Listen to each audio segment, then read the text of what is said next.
Ilang linggo matapos na maiulat ng Philippine Coast Guard ang close-distance maneuvering incident ng barko ng China sa karagatan ng Panatag Shoal na siyang nagbunsod upang maghain ng Pilipinas ng diplomatic protest laban sa Beijing, personal na inihayag ng Pangulong Rodrigo Duterte ang kanyang saloobin. Anya, bukas siya na makipag-usap sa China kaugnay ng isyu ng agawan sa West Philippine Sea.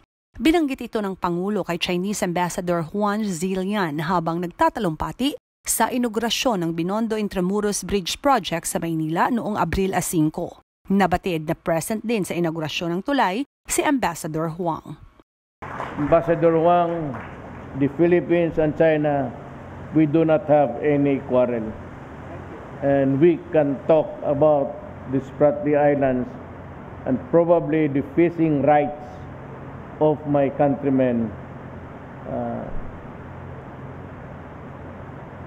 Plain talk, nothing else. Sagot naman ng Chinese Ambassador, may magandang relasyon ng Pilipinas at China na anya'y maituturing na good neighbors and close friends.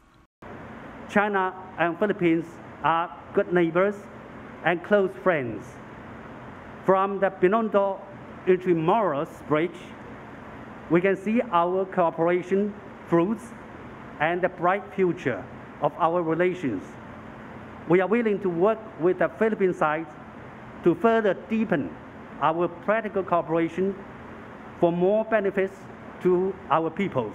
Samantala, kaugnay nito ay naghain ng Pilipinas ng isang panibagong diplomatic protest laban sa Beijing. Kasunod ito ng umano'y pagmamanman ng barko ng China sa ginagawang war games ng mga sundalong Pilipino at Amerikano sa karagatang sakop ng Pilipinas. Bagay na siyang kinumpirma ng Malacanang. Ayon sa Department of Foreign Affairs, pumasok ang Chinese vessel sa katubigan ng Pilipinas nang walang permiso noong Enero 28 hanggang Pebrero 1, 2022 at nakarating sa karagatang sakop ng Cuyo Group of Islands sa Palawan at Apo Islands sa Mindoro. Sinita ito ng BRP Antonio Luna ng Philippine Navy. Iginiit na innocent passage ang kanilang ginawa. Sa panahong iyon, nagsasagawa rin ng marine exercises ang Philippine Marine Corps at ang United States Marine Corps sa Palawan.